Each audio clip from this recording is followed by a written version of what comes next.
Hey, Trips, it's Roy from Geeks Adventures. Woohoo! So, got a movie anniversary, and probably actually to say it's a movie anniversary is an underestimate considering what the movie is and its overall impact.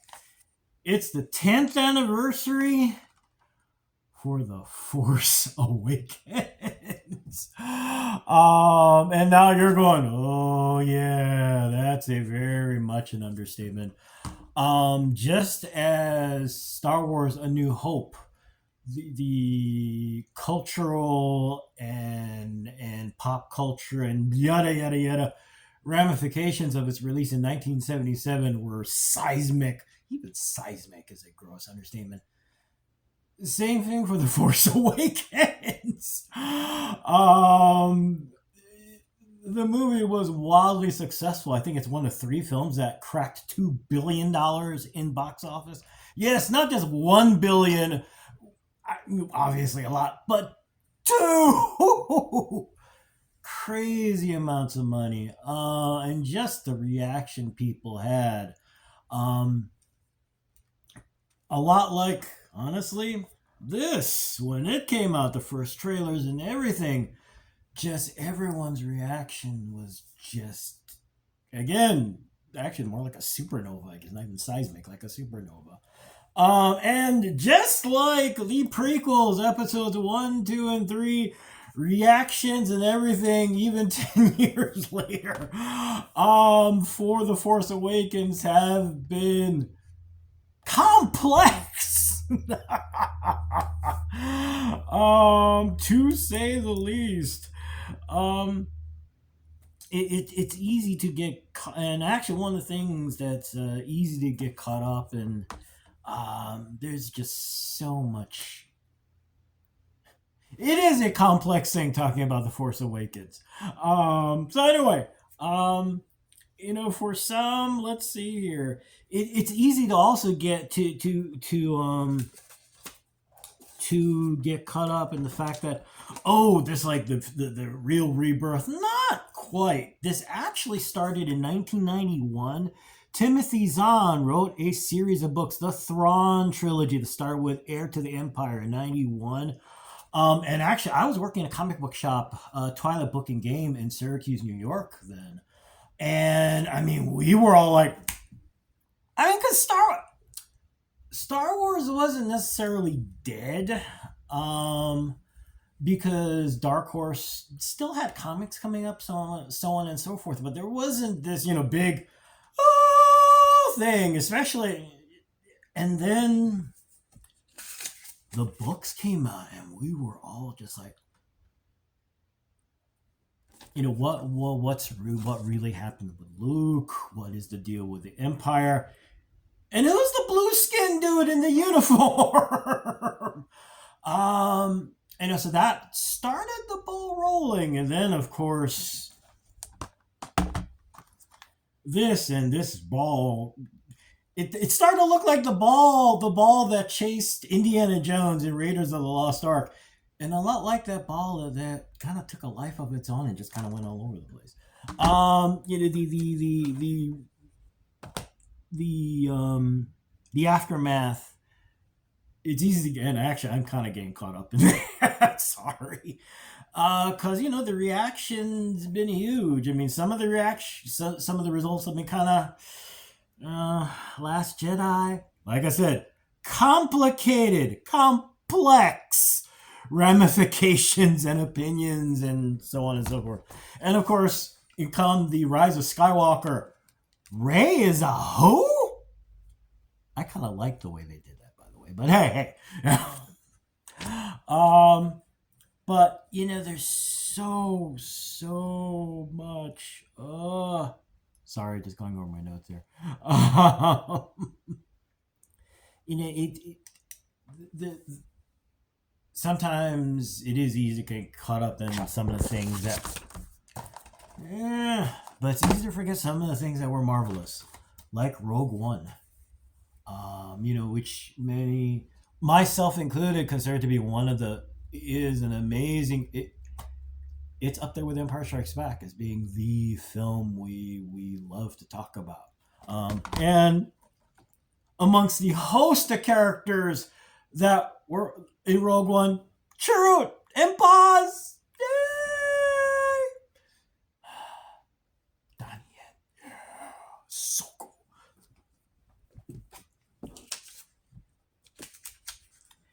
And of course, all the streaming series after that kind of exploded the universe as well. The Mandalorian, Ahsoka Tano, Star Wars Visions, it goes on and on.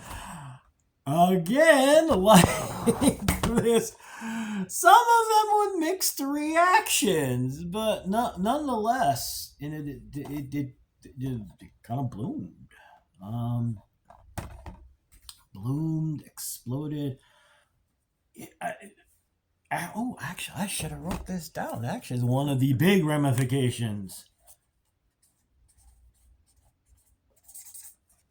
Luke in the Mandalorian. Yes, that says Luke. God, my handwriting's horrible. But then I had a geek moment when I was writing that down.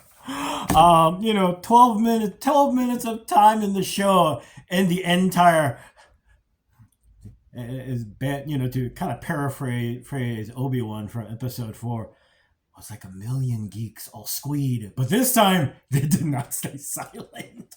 Some of them sobbed, like me. Anyway, I'm sorry, I'm like going off on tangents, but you know what? It's Star Wars. We go off on tangents. And actually, this is an important tangent because as complicated and as weird, and all of this stuff. Beauty of it is that it's a lot of fun. It's a lot of stuff for us to talk about, which is what matters and is incredibly cool. And actually, one of the things to actually talk about The Force Awakens rather than the general impact, just memories from the film. I got three big ones. I mean, the first one, it's Finn and Poe. Now, the bad news, of course, which has been a constant thing a lot of people talk about, is the fact that, wow, you kind of got away from these guys. But nonetheless, they were introduced in this film. It was so fun to watch them. The energy, the life, everything they brought was awesome. Was so cool. One of the biggest memories and one of the most important ones is when we first see Han.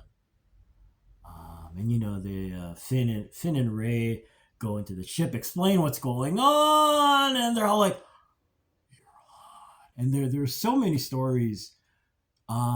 Harrison Ford has always had kind of a complicated relationship with being Han Solo in Star Wars fandom. He was always kind of prickly about it. And Mark Hamill over the decades was always trying to explain to them, look, yeah, they're really enthusiastic, but okay, sometimes in a scary way, which let's be honest, we can be, but for a lot of them in a happy, cool way. And I think one of the coolest things that happened during this time period is Harrison Ford kind of chilled, and he realized that, this is really kind of cool. Okay, seeing all the guys dressed like Han Solo, that is still kind of cool. And it's fun to see him at fan functions, and he's just happy. And he understands that, you created something really powerful in Indiana Jones as well as Han Solo, and it's done a lot of cool things for a lot of people. And to see him smile and realize that is really cool. But the scene here, the scene, right? I get one of the coolest stories from behind the scenes from filming Force Awakens is, I imagine everyone, this is a seasoned crew. And, I imagine everyone reminding themselves, don't fan out when he comes out, the film. Don't fan out when he comes out on film. They did anyway. I guess if memory serves, there would be kind of they tried not to, kind of deify him, but nonetheless, there would be kind of this sense of, oh my, it's Harrison, he's filming today. And just this, yeah, I'll say it, this sense of reverence, um, was really kind of cool. And this scene it was a cool, beautiful scene. Just because, and like I said, in the context, until then, Harrison's always been kind of about being Han Solo. And if I recall, he wanted Han to die twice. Okay. Wait, no, one. He wanted Han to die in Return of the Jedi because he was like, guys, I'm kind of. And then to see him in that scene where, he's talking about what happened to Luke, the map, how Luke just kind of lost himself and felt this weight of failure, and explaining to Finn and Rey that the Force, the Jedi, it's all true. And when he says it, it's not with this, if this had been 10, 15 years ago, 10, 15 years before this was filmed, there probably would have been a little snarky. And there wasn't. There was a sense of awe, a little bit of nostalgia.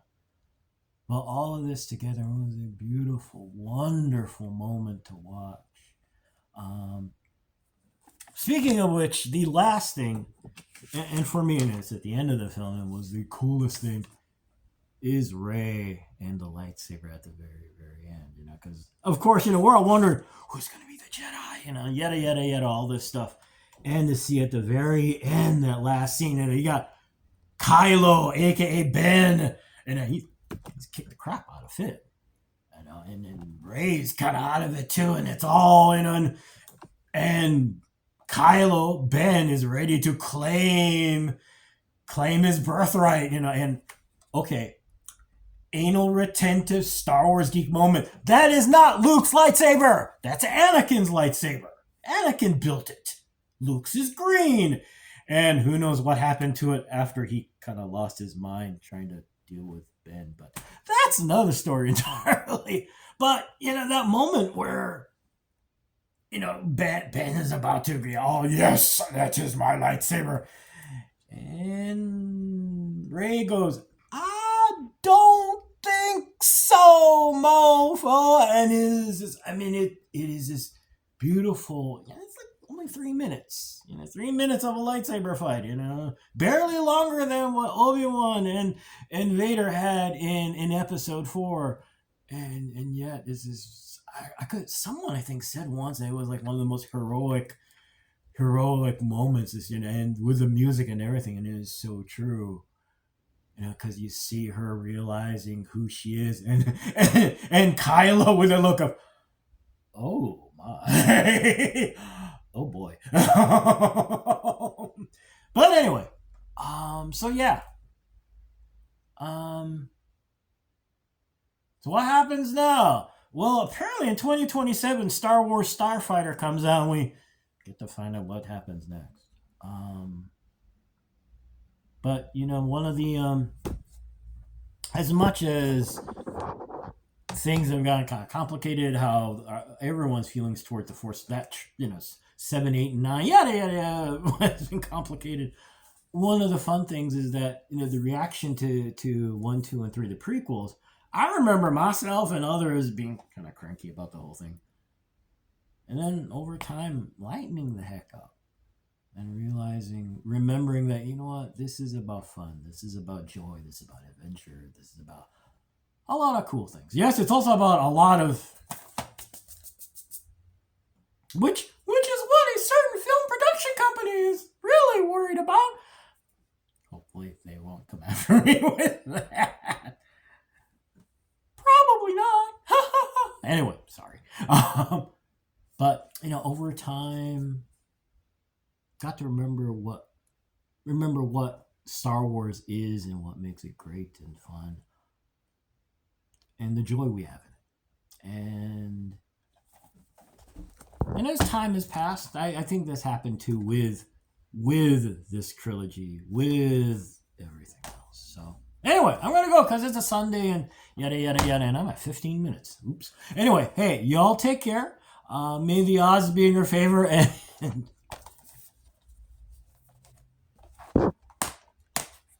may the Force be with you, okay? And as always, always be good to each other, okay, peeps? Peace. Bye.